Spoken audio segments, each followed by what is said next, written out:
नमस्कार दोस्तों। बंगाल विजय पर भारतीय जनता पार्टी को हार्दिक शुभकामनाएं। और साथ ही साथ विपक्ष को भी मेरा एक सलाह है कि एक अच्छा राजनीति वही होता है जिसमें कि आप आंकलन करना जानते हैं, जिसमें कि आप ये देखना ज़रूरी होता है कि आखिर हार क्यों हुई। देखिए, राजनीति है जिसमें कि हार और जीत लगा रहता है, लेकिन इसमें सबसे इम्पॉर्टेंट ये है आंकलन, अकाउंटेबिलिटी।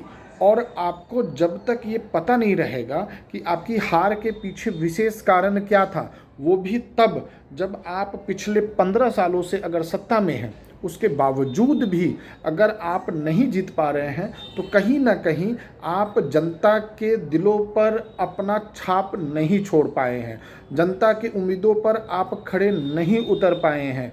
यानी कि कहीं ना कहीं आपके जो ग्राउंड लेवल के वर्कर हैं, वो उनका व्यवहार जनता के साथ जो जो कि बोलते हैं ना कि कोई भी जो नियम बनता है वो बनता है पार्टी ऑफिस में या सरकार के ऑफिस में, लेकिन उस नियम को जनता तक पहुंचाने का काम पार्टी के वो कार्यकर्ता होते हैं जो जनता से डायरेक्ट जुड़े होते हैं। अगर जो जनता से जुड़े हुए कार्यकर्ता हैं वही अगर एरोगेंट के तरीके से, मिसबिहेव तरीके से अगर जनता से पेश आते हैं और जनता का नुकसान करते हैं, तो आप ये मानकर चलिए कि ग्राउंड पर आपकी धीरे धीरे पकड़ कम हो जाएगी। दूसरा, आपको ये देखना होगा कि आपकी किसी भी पॉलिसी के कारण उस स्टेट में जहां आप राज्य कर रहे हैं, उस स्टेट में लोगों को फ़ायदा हुआ या नहीं हुआ। या साथ ही साथ आप अगर ये देखें कि अगर मान लीजिए कि बीजेपी जीती है और या फिर कोई भी XYZ कोई भी पार्टी हो जो कि अपने राज्य में काम कर रही है और लगातार जीत रही है, तो आपको ये देखना बहुत ज़रूरी है कि अगर कोई पार्टी अपने राज्य में बहुत ज़्यादा काम कर रही है, बहुत ज़्यादा जीत रही है, तो इसके पीछे कोई ना कोई लॉजिक तो होगा, कोई ना कोई नीति तो होगा, कोई ना कोई व्यवस्था तो होगा। यानी कि उनके कार्यकर्ता ग्राउंड लेवल पर लोगों के साथ बहुत अच्छे से मिल रहे होंगे, उनका जो व्यवहार होगा, उनके जो कार्यशैली होंगे, उनके जो स्कीम को ट्रांसफ़र करने के तरीके होंगे। भ्रष्टाचार तो हर जगह है, आज के टाइम में भारत में भ्रष्टाचार हर जगह है, लेकिन उसके बावजूद भी इस चीज़ को समझना बहुत ज़्यादा ज़रूरी है कि आखिर चूक कहाँ हुई है।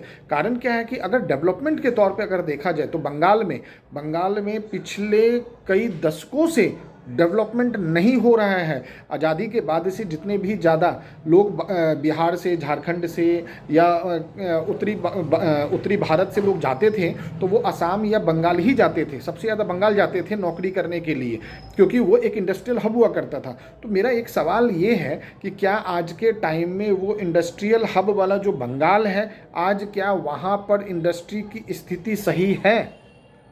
क्या वहाँ पर रोजगार की व्यवस्था है? क्या वहाँ पर लोगों के लिए जो काम है वो हो रहा है? क्या वहाँ के जीवन स्तर में, लोगों के जीवन स्तर में सुधार हुआ है? और साथ ही साथ आप तुलनात्मक देखिए कि महाराष्ट्र से आप तुलना कीजिए, कर्नाटका से आप तुलना कीजिए, आप तमिलनाडु से तुलना कीजिए, आप मध्य प्रदेश से तुलना कीजिए, आप राजस्थान से तुलना कीजिए, आप यूपी से तुलना कीजिए, तो आपको ये समझ में आएगा कि कमी कहाँ हुई है। हार देखिए, हार जीत के लिए सिर्फ दोषारोपण करना कि इलेक्शन कमीशन को या सुप्रीम कोर्ट को, ये दोषारोपण है। दोषारोपण का खेल नहीं होना चाहिए, मेरा अपना पर्सनल व्यक्तिगत राय है।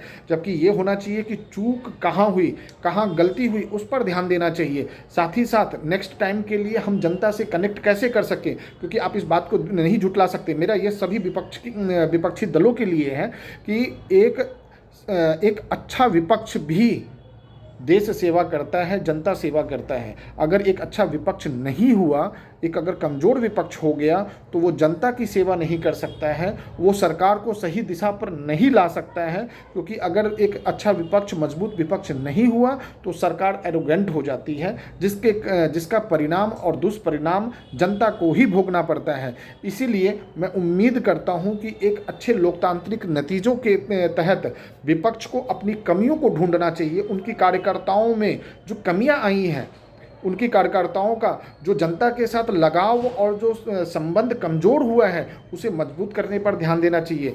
विपक्ष को जनता की जो असली परेशानी है उस पर कंसंट्रेट करके सरकार को घेरने का काम करना चाहिए, उस पर आवाज़ उठाना चाहिए, जिससे कि सरकार भी प्रेशर में आकर, दबाव में आकर जनता के फेवर का, जनता के मतलब का, जनता के पक्ष का काम कर सके। इसलिए मेरा एक अनुरोध है कि आप दोषारोपण की राजनीति से बाहर निकलिए और अपने कार्यकर्ताओं पर काम कीजिए। जिस प्रकार से सोशल मीडिया का युग चल रहा है, इससे आप बहुत ही फास्ट तरीके से कनेक्ट कर सकते हैं लोगों के थ्रू।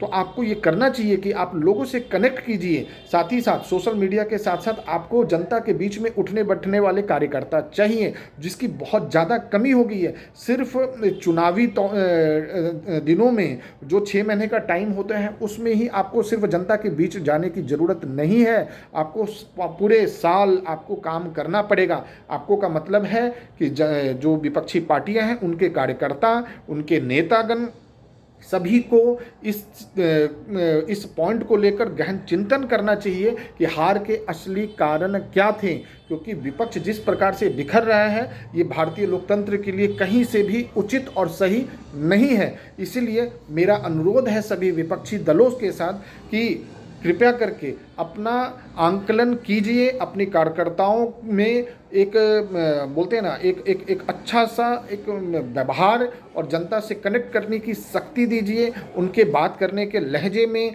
उनके बॉडी लैंग्वेज में, आपके विचारों में बहुत ही सुधार की ज़रूरत है। ये मेरा अपना पर्सनल आंकलन है, जिसके आधार पर ही विपक्ष मजबूत हो सकता है। और अगर आप बहुत अच्छा करेंगे तो डेफिनेटली आप भी विपक्ष की जगह पर पक्ष में आ सकते हैं, सत्ता में आ सकते हैं। तो उम्मीद करता हूं कि इस बंगाल के चुनाव से सभी विपक्षी दल जो कि अलग अलग राज्यों में हैं वो इससे सबक लेंगे और जनता से कनेक्ट करने की कोशिश करेंगे, अपनी कमियों पर काम करने की कोशिश करेंगे। जय हिंद, नमस्कार दोस्तों।